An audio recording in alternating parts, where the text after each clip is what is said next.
Hi there, and welcome back to Haunting Vales. Today, we're diving deep into Death on the Garden Terrace, a Hercule Poirot mystery. A tale of whispers in the ivy, secrets buried behind family portraits, and a fall that was no accident. So stay with us, because what seems like a simple slip may just be the beginning of something far more sinister. Chapter 1. The Invitation to Ivybridge Manor. It was a soft, golden July afternoon in the year 1936 when Hercule Poirot received an envelope unlike any other he had seen in recent months. Not because it came from a noblewoman, for such things were not new to him, but because of the peculiar care with which it had been prepared. The envelope was thick, creamy, and delicately pressed, with a wax seal bearing the Weymouth family crest, a lion flanked by ivy branches. The paper inside was not typed, nor hastily scribbled. It was written in an elegant, feminine hand with a fountain pen and subtle strokes of lavender perfume soaked into the fibers. The note read, "Monsieur Poirot, I write with both urgency and restraint. Your presence is requested at Ivybridge Manor for a private gathering of close acquaintances.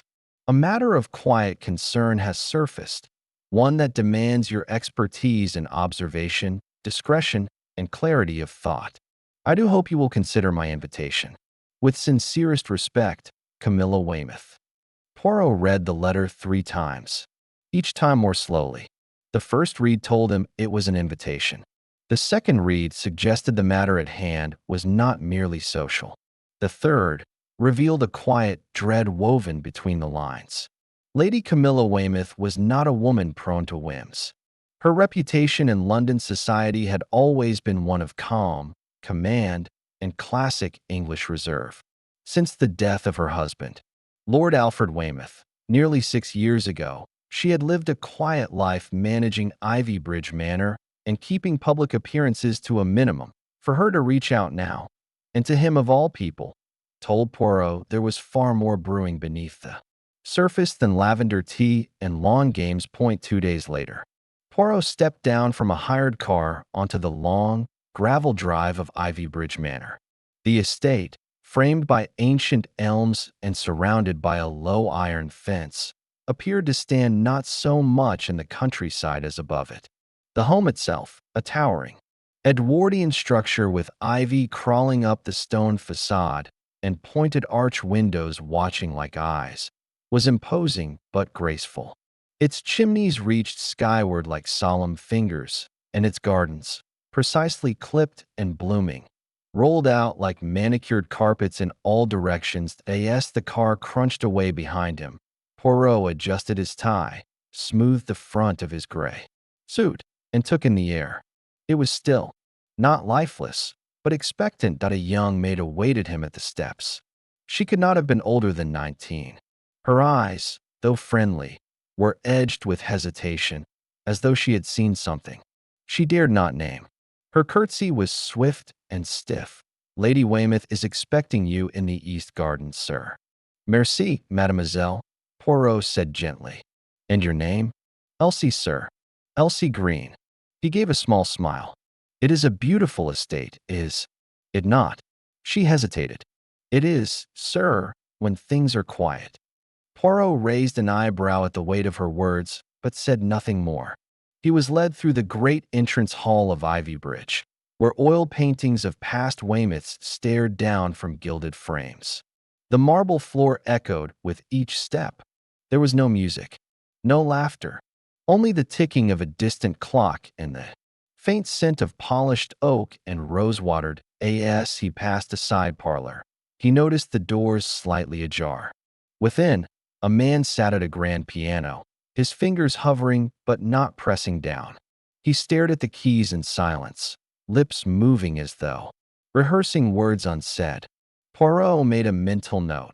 The east garden opened from a conservatory with long glass panes and white curtains that swayed gently in the breeze. Outside, the garden itself was a sculpted masterpiece. Paths of white gravel, rose bushes trimmed to perfection, and iron chairs arranged beneath parasols. It was beneath one of these that Lady Camilla Weymouth sat, porcelain teacup in hand, dressed in pale violet and silver, her expression refined but weighed. She looked up as Poirot approached, and rose with slow grace. "Monsieur Poirot," she said, "I was not certain you would come." Poirot bowed politely. "And miss such intrigue, madam?" "Never." She gestured for him to sit, and poured him a cup of white tea, delicate and floral. Her hands trembled slightly, not enough for most to notice, but Poirot caught it. "Something has unsettled you," he said gently. "Tell me." She sighed, a quiet, aged breath that seemed to release a memory more than air. "Last Friday we had guests. It was meant to be a quiet weekend. Old friends, family, nothing unusual. We dined, we drank, and after dark, we moved to the terrace for conversation and cocktails." Poirot leaned in, listening. "Frederick Vale," she continued, "a dear friend to this house, was found unconscious on the garden terrace, just there, beside the ivy wall. His head was bleeding. A glass shattered beside him. The doctor says it was a fall. But Mr. Vale," he said, before he blacked out, that someone whispered his name. "Whispered?" Poirot repeated. "From where?"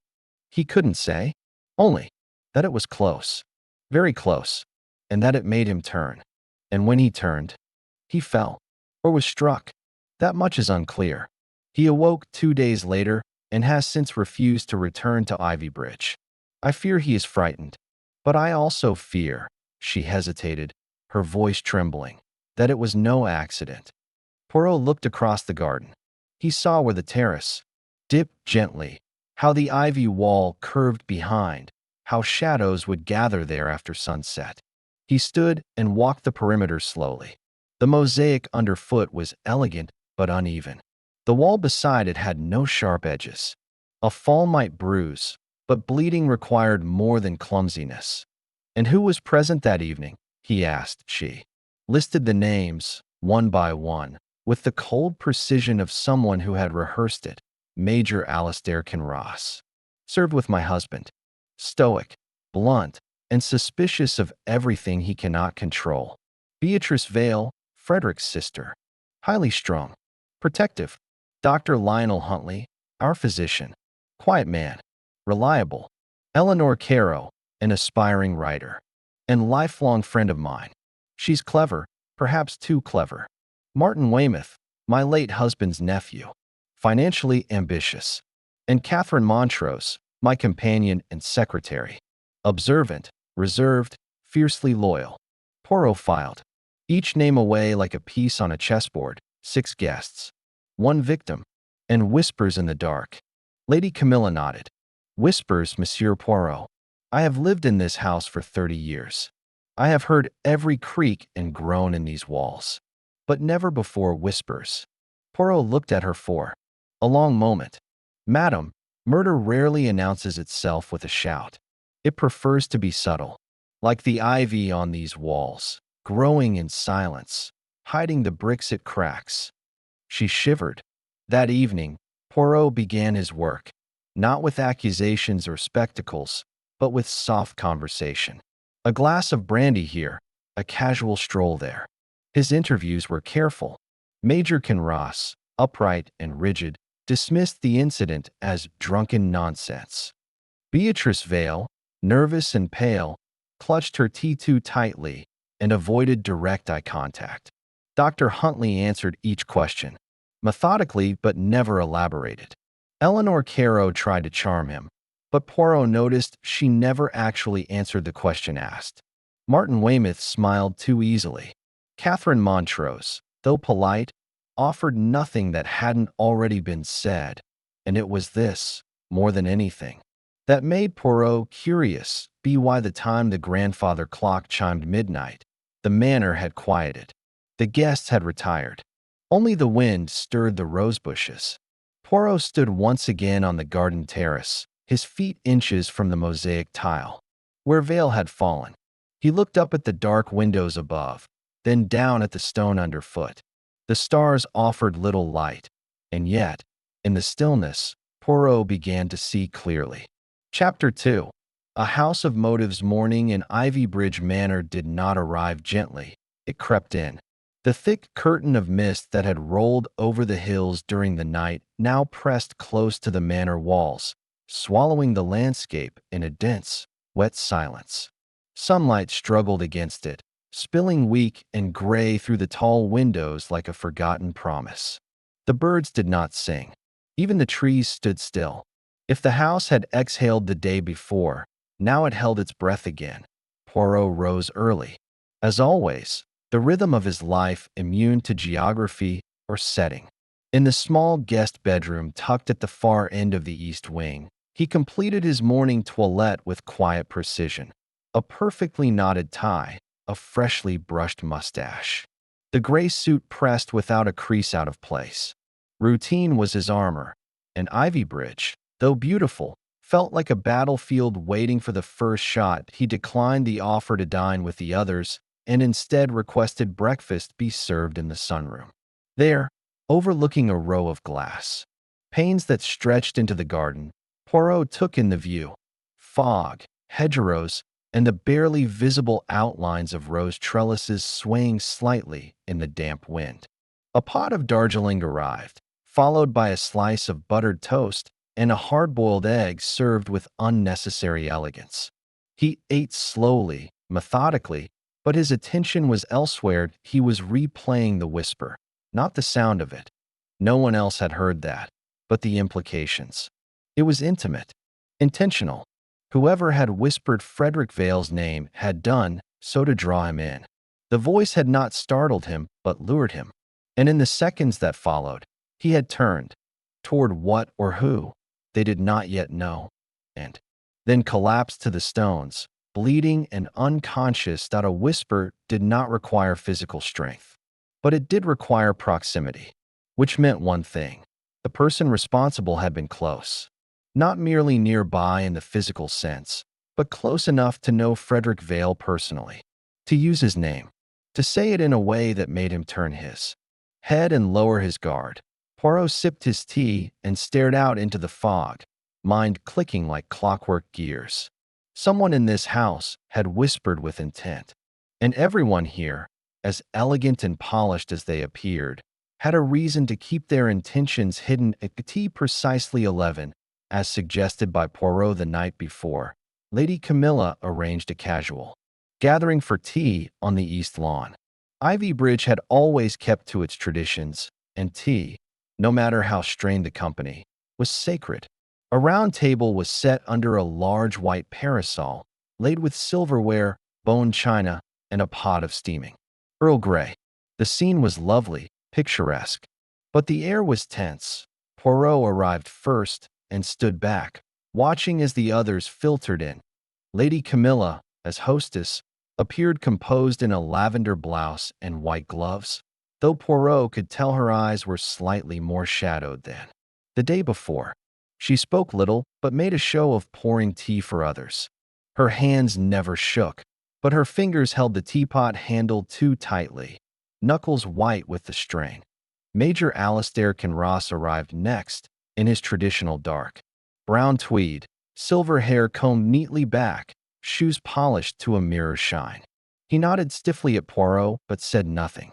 He took the seat nearest the garden wall and stared at the hedge as if waiting for it to speak first. Beatrice Vale drifted in afterward, her appearance meticulous but brittle. She wore a brooch pinned to her dress, an emerald teardrop, which Poirot suspected had once belonged to her mother. She moved like someone afraid to break their silence or themselves. Martin Weymouth entered last of the men, his posture casual but movements too calculated. He smiled easily, laughed lightly, but there was a strange urgency in the way he checked the time on his wristwatch. Poirot noticed him glance toward Catherine Montrose not once, but 3 times in 30 seconds. Miss Eleanor Caro brought up the rear, scribbling in her ever-present notebook as she walked. She murmured something about capturing dialogue in real time, and seated herself between Kinross and Camilla, the perfect position to eavesdrop without appearing to Catherine. Montrose did not take a seat, but remained behind Camilla, as she always did, present, composed, and alert. Her expression was unreadable, but Poirot watched how her gaze moved. She didn't look at the speaker when they spoke. She looked at who they avoided looking at. The tea was poured. Small talk tried and failed. For a moment, the only sound was the clink of a sugar spoon against porcelain.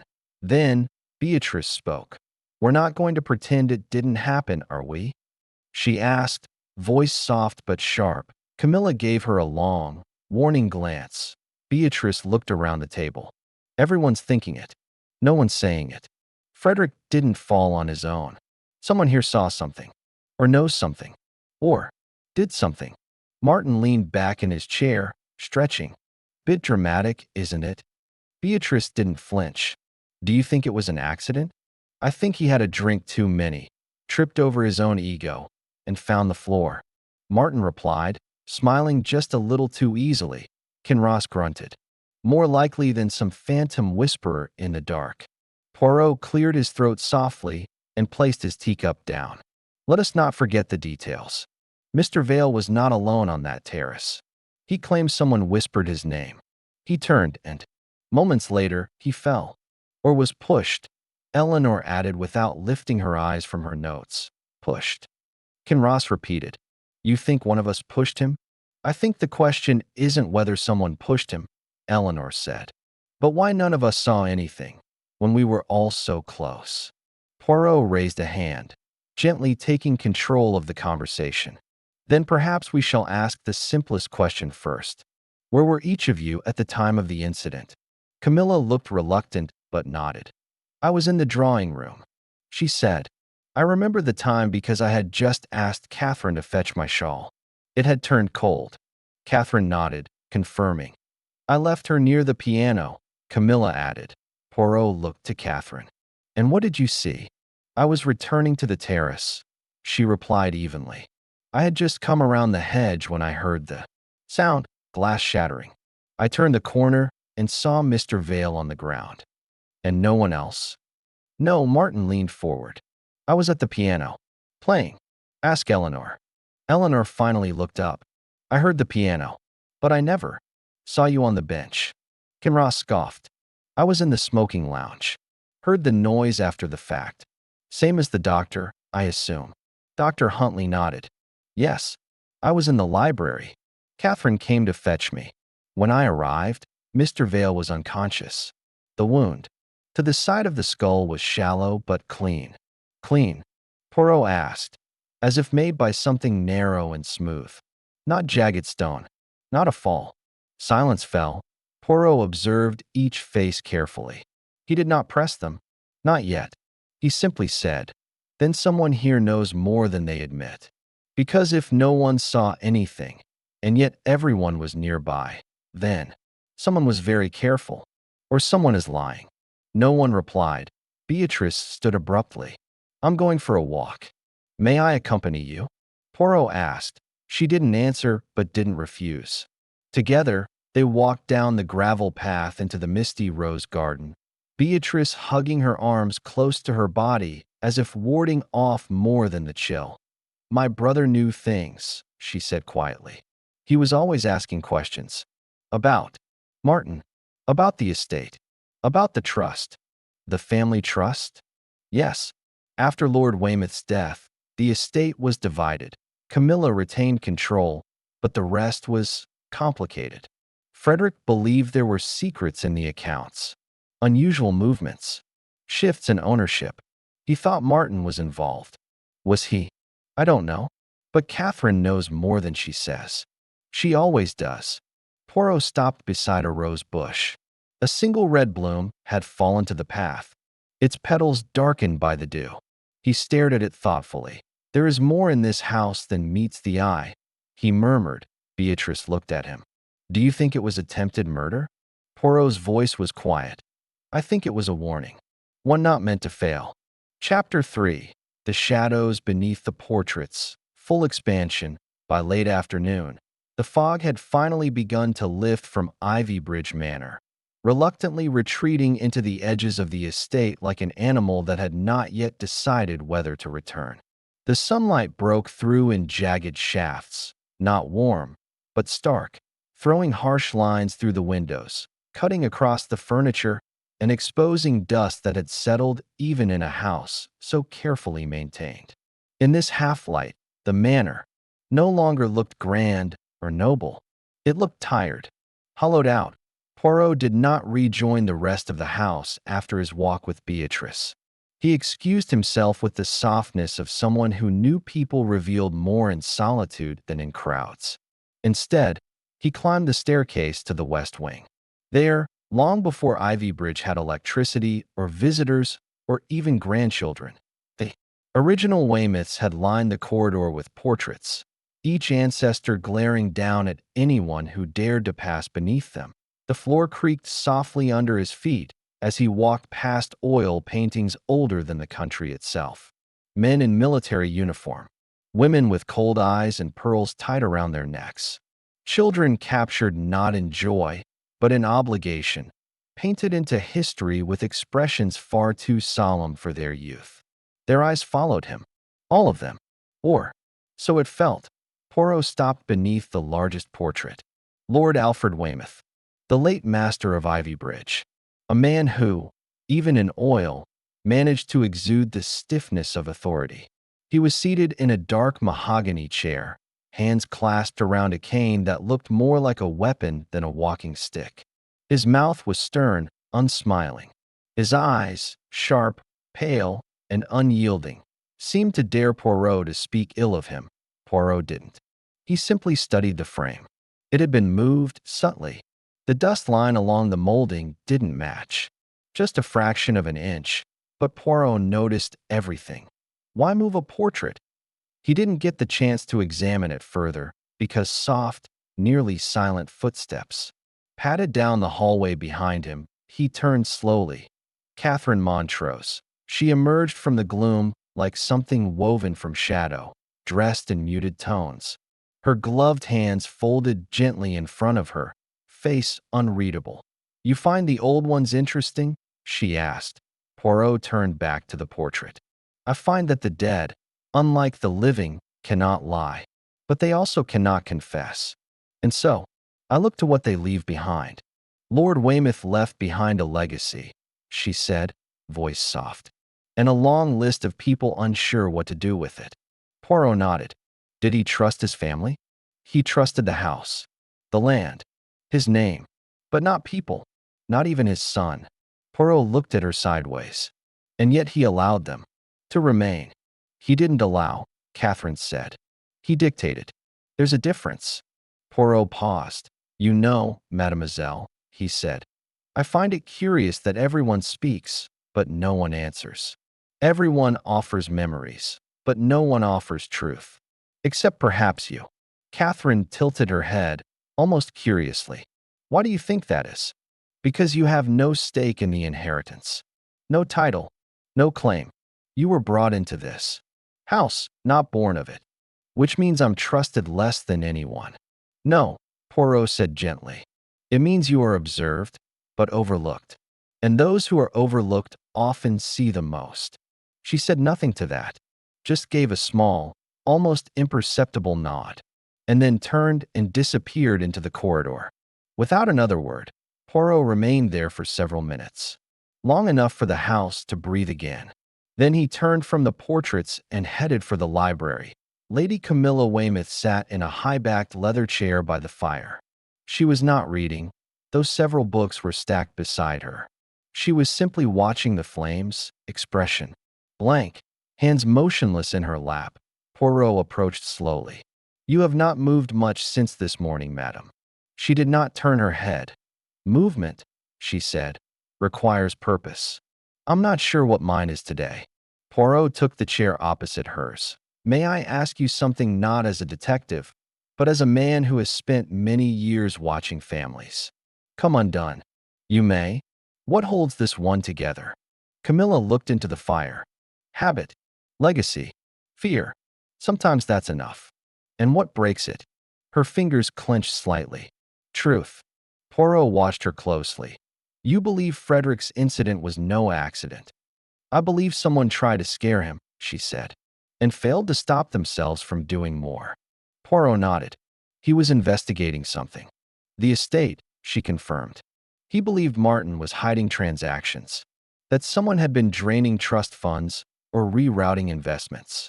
He kept papers, but I don't know where. Poirot leaned forward slightly. You said yesterday that the house used to feel safe. When did that change? She looked up at him for the first time. The moment I realized silence no longer protected anyone. A noise came from the door, 2 quick knocks, and then a creak. Martin Weymouth entered without waiting to be invited.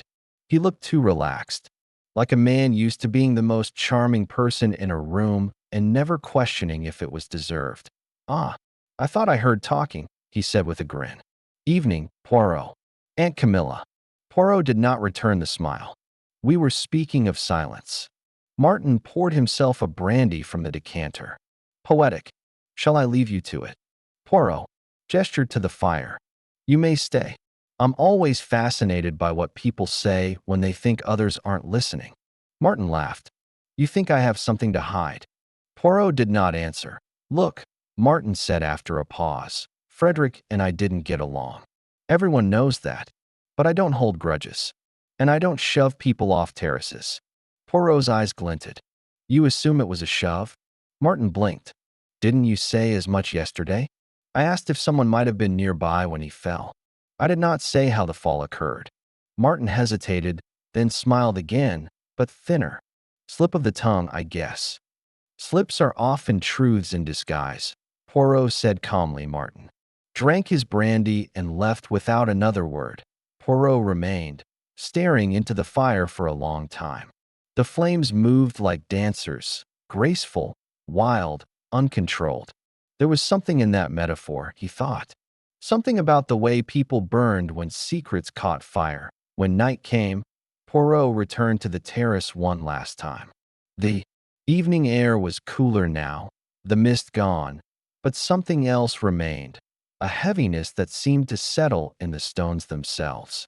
The moon rose pale over the horizon, and the roses lining the hedge had closed for the night like secrets refusing to bloom. He moved slowly along the edge of the terrace, this time with a lantern in hand. It threw golden light across the tile work, illuminating cracks, scratches, and there, near the base of the hedge, a small object caught the light. Poirot knelt. A scrap of navy blue cloth, caught on a thorn. He carefully freed it and turned it over in his fingers. Smooth, fine, not gardening fabric. This was suit material. Trousers, perhaps, and expensive. He held it up to the light. Poirot did not smile. He simply whispered to the night, You left something behind. And then he stood, turned toward the dark house behind him, and disappeared into its silence. Chapter 4. The garden holds its tongue, fuller expansion. Morning came to Ivybridge Manor with a strange contradiction, brilliant sun, sharp shadows, and a silence that felt unnatural. Gone was the protective fog of the previous days, and in its place was clarity, but not the kind that soothed. No, this was the kind of light that revealed things not meant to be seen. The kind that made dust shimmer like guilt in the air. The kind that pressed down on a house like a confession waiting to be heard. The gravel on the garden paths had been freshly raked. The breakfast table in the sunroom was set exactly as it had been the day before. And yet everything felt different. Poirot, as precise and routine as ever, sat alone at the far end of the glass corridor, sipping lukewarm Darjeeling and not touching his toast. He had not slept much. Not because of noise, there was none, but because his mind, once engaged, did not rest. Not until it reached the center of a web. And Ivybridge had spun for itself a web with more threads than most. Laid out beside his tea was the navy blue cloth scrap recovered from the thorn bush near the terrace. Smooth, tailored, suit material, trimmed, likely, from the hem of trousers, perhaps while someone had crouched too close to the hedge, or hidden behind it, or lunged from it. That cloth was more than evidence. It was proof of presence, and presence, at that particular moment, was everything. The breakfast room remained quiet until the faintest sound of pages rustling approached. Eleanor Caro entered, her ever-present notebook in hand. Her eyes moved to the table, then the cloth scrap, then to Poirot. "You found something," she said. He gestured toward the seat across from him. She sat, silently. Poirot leaned forward. "Do you know," he said gently, "what makes a story? Not just a record of what happened, but a mirror of the truth." Eleanor tilted her head. "The details?" she offered. Poirot smiled faintly. "The silences. What is not said? What is not written?" She looked down at her notebook. "And what do you see in the silence?" "That someone was there," he said, gesturing to the cloth. "Someone close. Close enough to whisper. Close enough to strike. And close enough to flee through the hedge." Eleanor ran her thumb along the edge of her notebook. "Do you think it was Martin?" "I think Martin had reason," Poirot replied. "But he is too confident. The guilty often are. But the frightened are cautious." She paused. "Catherine." Poirot said nothing. "She's always there," Eleanor whispered, "like a shadow in every room. You never notice when she enters or leaves. But she hears everything. And that," Poirot said softly, "makes her dangerous." Eleanor frowned. "But what would she gain?" "Ah," Poirot said, "that is the wrong question. Not what she gains. What she protects." Eleanor closed her notebook and stood without another word. Poirot watched her leave, then turned back to the cloth. In his heart, he knew what he feared most. Not that someone had attacked Frederick Vale, but that someone else had seen it happen and chosen to remain quiet. Before lunch, Poirot visited the drawing room. The piano sat polished, untouched. The fireplace cold. Lady Camilla sat near the window, a letter opened on her lap, but unread. Her hands trembled slightly, and she made no effort to hide it. "You believe someone in this house meant him harm," Poirot said without preamble. Camilla nodded. "Yes." "Do you know who?" She looked up slowly. "I think I do. But knowing and proving are not the same." Poirot sat beside her. "Tell me." She stared out the window. Frederick was digging, not just into Martin, into Alfred, into the history of the estate. He believed the family fortune wasn't what it seemed, that someone had been laundering money through the foundation. And who benefited? "Everyone," she whispered. "But only one person controlled the records." Poirot's brow furrowed. "Catherine." "No," she said, almost sadly. "Me." Poirot remained quiet. "She was Alfred's assistant for years. Trusted completely. After he passed, she stayed. Managed everything, including covering up what needed covering. I let her, because I didn't want the estate's legacy ruined. You feared scandal. I feared the end of everything Alfred built. But now I think I allowed rot to take root in silence." Poirot stood, thanked her, and left without judgment. That afternoon, Martin Weymouth took a walk near the lake. Poirot followed distantly, hidden by hedges.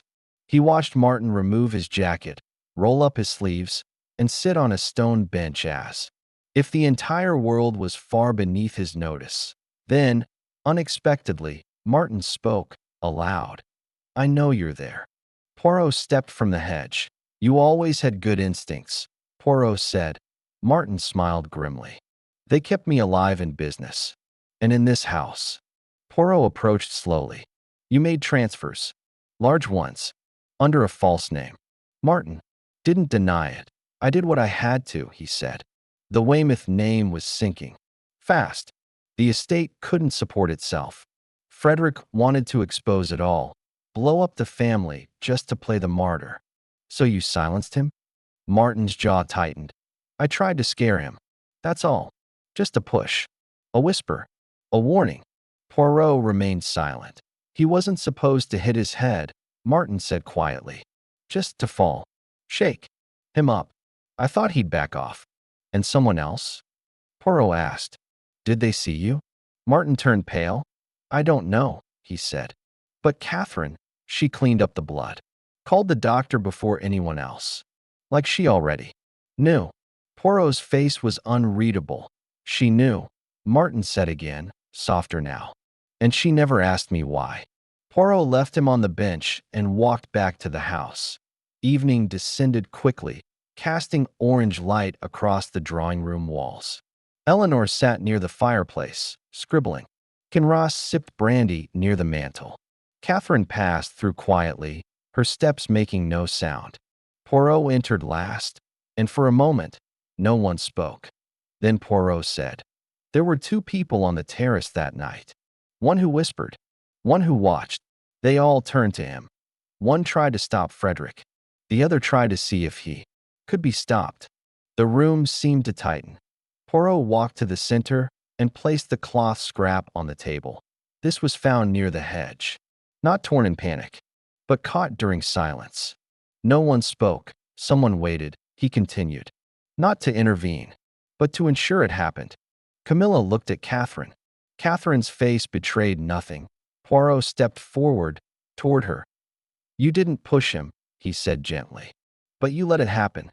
Still, she said nothing. "You protected Camilla. Protected the house. Protected the secrets. But in doing so, you let a man nearly die." She finally looked up. Her voice was soft. He wanted to burn it all down. Poirot nodded. "And now, the truth begins to smolder." He turned and left the room. Behind him, silence returned. But it was a different silence now. Not fear, consequences. Chapter 5. The truth beneath the Ivybridge Manor had always worn its grandeur like armor. Its tall windows, perfect hedges, and polished oak floors giving the illusion of a home untouched by time, by tragedy, by human fault. But tonight, the illusion cracked. The chandeliers were lit, but no one looked up. The dinner bell had rung, but the dining chairs sat empty. Tonight, the house had gathered not for food, but for truth. In the drawing room, the silence was brittle. Poirot stood before the hearth, eyes sweeping across the assembled faces. Camilla, Martin, Eleanor, Kinross, and Catherine.